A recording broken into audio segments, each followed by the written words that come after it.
Hello, welcome back our YouTube channel. 1001 രാത്രിയിലെ 33ാമത്തെ കഥയുടെ 13ാം ഭാഗമാണ് ഇന്ന് നിങ്ങൾ കേൾക്കാൻ പോകുന്നത്. കഥ സ്നേഹപ്രിയയുടെയും അലി നൂറിൻ്റെയും കഥ. ബാഗ്ദാദിലെ ഖലീഫയുടെ കത്തുമായി ബസ്രയിലെത്തിയ അലി നൂറിനെ മന്ത്രിയുടെ നിർദ്ദേശമനുസരിച്ച് ബസ്രയിലെ സുൽത്താൻ കാരാഗൃഹത്തിൽ അടച്ചിടുന്നിടത്താണല്ലോ നമ്മൾ കഥ നിർത്തിയത്. തുടർന്ന് കേട്ടോളൂ.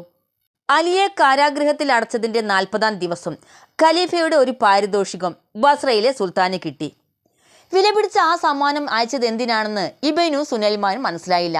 പ്രഭുക്കന്മാരോട് ചോദിച്ചപ്പോൾ പുതിയ സുൽത്താനായി അവരോധിക്കപ്പെടാൻ ഉദ്ദേശിച്ചിരുന്ന ചെറുപ്പക്കാരന് വേണ്ടി കൊടുത്തയച്ചതാകാമെന്ന് അവർ പറഞ്ഞു. അപ്പോഴാണ് അലിയുടെ കാര്യം പോലും സുൽത്താൻ ഓർമ്മ വരുന്നത്. ഉടനെ മന്ത്രി മൊയിനെ വിളിച്ചു. അവൻ ഇനിയും ജീവനോടെ ഇരിക്കുന്നത് നല്ലതല്ല എന്നായിരുന്നു അയാളുടെ ഉപദേശം. അത് ശരിയാണ്, ആരെവിടെ, അവൻ്റെ കഴുത്ത് വെട്ടി കൊന്നുകളയട്ടെ എന്നായിരുന്നു സുൽത്താൻ്റെ കൽപ്പന.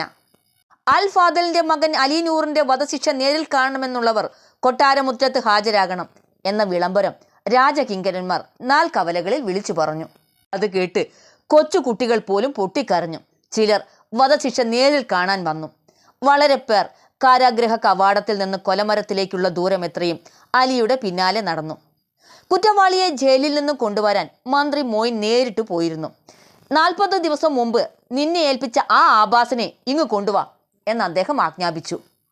അവൻ ഇടിയും ചവിട്ടുമേറ്റ് ചാകാറായി എന്ന് പറഞ്ഞ് ജയിലർ അകത്ത് ചെന്ന് അലി ധരിച്ചിരുന്ന ഉടുപ്പുകൾ മാറ്റി കുറ്റവാളികളുടെ ഉടുപ്പണിച്ച് പുറത്തു കൊണ്ടുവന്നു. കോപം കൊണ്ട് ചുവന്ന മുഖവുമായി നിന്ന മന്ത്രിയെ കണ്ടപ്പോൾ അലിക്ക് മനസ്സിലായി തൻ്റെ ശത്രുവിന് ഇനിയും മനംമാറ്റം ഉണ്ടായിട്ടില്ല. ഞാനിതാ വന്നു അൽമൈൻ, അലി വിളിച്ചു പറഞ്ഞു. അഹങ്കാരം ആപത്താണ്, അല്ലാഹുവിൻ്റെ നിശ്ചയത്തിന് മാറ്റമില്ലെന്നോർക്കണം. തത്വോപദേശം കൊണ്ട് എന്നെ പറ്റിക്കാൻ നോക്കണ്ട, മന്ത്രി പറഞ്ഞു. തൻ്റെ തല നിലത്തുരുളാൻ പോകുന്നു. അലിയെ കോവർ കഴുതപ്പുറത്ത് കയറ്റി കൊട്ടാരത്തിലേക്ക് കൊണ്ടുചെല്ലാൻ മന്ത്രി ഭടന്മാരോട് ആജ്ഞാപിച്ചു. അങ്ങൊരു വാക്ക് പറഞ്ഞാൽ ഞങ്ങൾ ഇയാളെ കല്ലെറിഞ്ഞു കൊല്ലാം, ഭടന്മാർ മന്ത്രിയെ ചൂണ്ടി അലിയോട് പറഞ്ഞു. പാടില്ല സ്നേഹിതരെ, അലി വിളിച്ചു പറഞ്ഞു. ദൈവനിശ്ചയം നടക്കട്ടെ. കൊട്ടാരമുറ്റത്ത് വധശിക്ഷ നടത്താനുള്ള സ്ഥലത്ത് ആരാച്ചാർ ഊരിയ വാളുമായി നിന്നു. അയാൾ അലിയോട് പറഞ്ഞു, ഞാൻ എന്ത് വേണമെന്ന് പറഞ്ഞാൽ മതി, എന്ത് പറഞ്ഞാലും ഞാൻ അനുസരിക്കാം. കാരണം നിങ്ങളുടെ ആയുസ് സുൽത്താൻ ജനാലയ്ക്ക് പുറത്തേക്ക് തല നീട്ടുന്നത് വരെ മാത്രമേയുള്ളൂ. അലി ഇടവും വലവും നോക്കി ഒരു പാത്രം വെള്ളം ആവശ്യപ്പെട്ടു. ആരാച്ചാർ കൊടുത്ത വെള്ളം ചുണ്ടോടടുപ്പിച്ചപ്പോൾ മന്ത്രി ചാടി എഴുന്നേറ്റ് അത് തട്ടിക്കളഞ്ഞു. വേഗം കാര്യം നടക്കട്ടെ എന്ന് ധൃതി കൂട്ടി. ആരാച്ചാർ അലിയുടെ കണ്ണുകൾ മൂടിക്കെട്ടി. ആൾക്കൂട്ടം മന്ത്രിയെ ശപിച്ചു. അവസാന രംഗമായെന്ന് കാണികൾ മനസ്സിലുറപ്പിച്ചു. അപ്പോഴേക്കും അതാ ദൂരെ നിന്ന് പൊടിപടലം ഉയരുന്നു. ജനാല വഴി പുറത്തേക്ക് നോക്കിയ സുൽത്താൻ അത് കണ്ട് എന്താണെന്ന് നോക്കി വരാൻ സേവകരോട് പറഞ്ഞു. അതിനിടെ മന്ത്രി വിളിച്ചു പറഞ്ഞു, ഇവൻ്റെ കഴുത്ത് വെട്ടിയിട്ട് മതി, പക്ഷേ മിണ്ടാതിരിക്കി എന്നായിരുന്നു സുൽത്താൻ്റെ കൽപ്പന. ജാഫറും കൂട്ടരും കുതിരപ്പുറത്ത് വരുന്ന ദൃശ്യമാണ് അകലെ കണ്ടത്. അവർ വരാനുള്ള കാരണം ഇതായിരുന്നു. ഖലീഫ ഒരു ദിവസം രാത്രി മാത്രമേ സ്നേഹപ്രിയയുടെ കിടക്ക പങ്കിട്ടുള്ളൂ. പിന്നീട് അവളെക്കുറിച്ചോ അലിയെക്കുറിച്ചോ ഓർത്തതേയില്ല. ആരും അക്കാര്യം അദ്ദേഹത്തിൻ്റെ ശ്രദ്ധയിൽപ്പെടുത്തിയതുമില്ല. 30 ദിവസം കഴിഞ്ഞപ്പോൾ ഒരു രാത്രി അദ്ദേഹം അവളുടെ മുറിക്ക് പുറത്തുകൂടി നടന്നു പോയപ്പോൾ ആരോ ദുഃഖഗാനം പാടുന്നതും ഏങ്ങലടിച്ച് കരയുന്നതും കേൾക്കാനിടയായി. ഖലീഫ മുറിക്കകത്ത് ചെന്നു. സ്നേഹപ്രിയ അദ്ദേഹത്തിൻ്റെ കാൽക്കൽ വീണു. എന്നിട്ടും അവളെ ഖലീഫയ്ക്ക് മനസ്സിലായില്ല. നീ ആരാണ് എന്ന് ചോദിച്ചു. അലി നൂർ, അങ്ങയ്ക്ക് സമ്മാനിച്ചവളാണ് ഞാൻ. എന്നെ എൻ്റെ ഭർത്താവിൻ്റെ അടുത്തേക്ക് അയക്കാമെന്ന് അവിടുന്ന് വാക്കു തന്നിരുന്നു. 30 ദിവസമായി ഊണും ഉറക്കവുമില്ലാതെ ഞാൻ ഈ മുറിയിൽ കഴിയുന്നു. ഖലീഫ ഉടനെ ജാഫറെ വിളിച്ചു. അലി നൂർ പോയിട്ട് 30 ദിവസമായി. ഒരു വിവരവും ഇതുവരെ കേൾക്കാനില്ല. ബസ്രയിലെ സുൽത്താൻ അയാളെ കൊന്നു കളഞ്ഞിരിക്കാം. ആ യുവാവിനെ ഉപദ്രവിക്കുന്നവനെ ജീവനോടെ വെച്ചേക്കരുത്. നിങ്ങൾ ഉടനെ ബസ്രയിൽ ചെന്ന് അലി നൂറിന് എന്തു പറ്റിയെന്ന് അന്വേഷിക്കണം. അതുകൊണ്ടാണ് ജാഫർ കുറെ കുതിരപ്പടയാളികളുമായി പാഞ്ഞു വന്നത്. കൊട്ടാരത്തിന് ചുറ്റുമുള്ള ആൾക്കൂട്ടത്തോട് എന്താണ് വിശേഷമെന്ന് അന്വേഷിച്ചപ്പോൾ അവർ അലിയുടെ കാര്യം പറഞ്ഞു.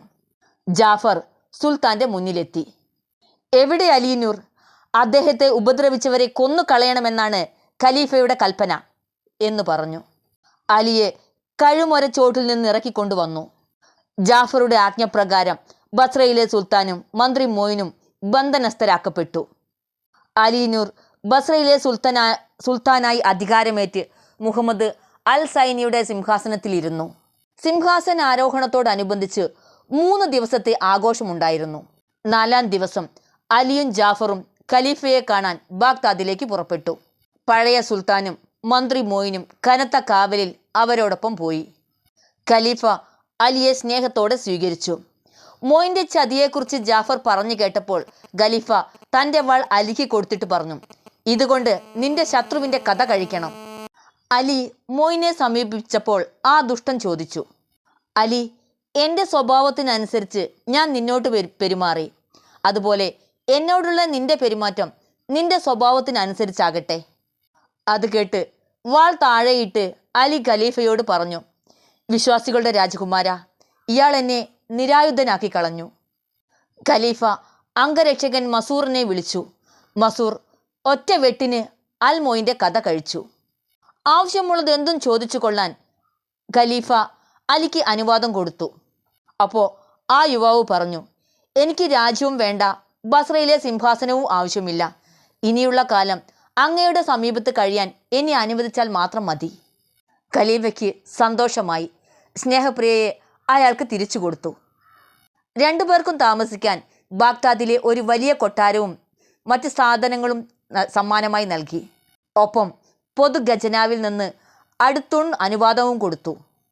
സുൽത്താൻ മുഹമ്മദ് അൽ സൈനിക്ക് മാപ്പ് കൊടുത്ത് ബസ്രയിലെ പഴയ സിംഹാസനത്തിൽ അവരോധിച്ചു. സ്വഭാവശുദ്ധിയുള്ളവരെ വേണം മേലിൽ മന്ത്രിമാരായി നിയമിക്കേണ്ടതെന്ന് നിഷ്കർഷിക്കുകയും ചെയ്തു. എല്ലാവരും മരണം വരെ സുഖമായി ജീവിച്ചു. ഇത്രയും പറഞ്ഞ് ഷഹറസാദ് പറഞ്ഞു, പ്രഭു, അലി നൂറിൻ്റെയും സ്നേഹപ്രിയയുടെയും കഥ രസകരമാണെങ്കിലും അതിനേക്കാൾ കൊള്ളാവുന്ന മറ്റൊരു കഥയുണ്ട്, ഖനീമിൻ്റെയും ഫിത്നയുടെയും കഥ. ആ കഥ അങ്ങ് കേട്ടിട്ടില്ലല്ലോ. എന്നാൽ പറയൂ എന്നായി ഷഹരിയാർ. ആ കഥ കേൾക്കാൻ കാത്തിരുന്നോളൂ, ഞാൻ വരാം ഉടൻ തന്നെ.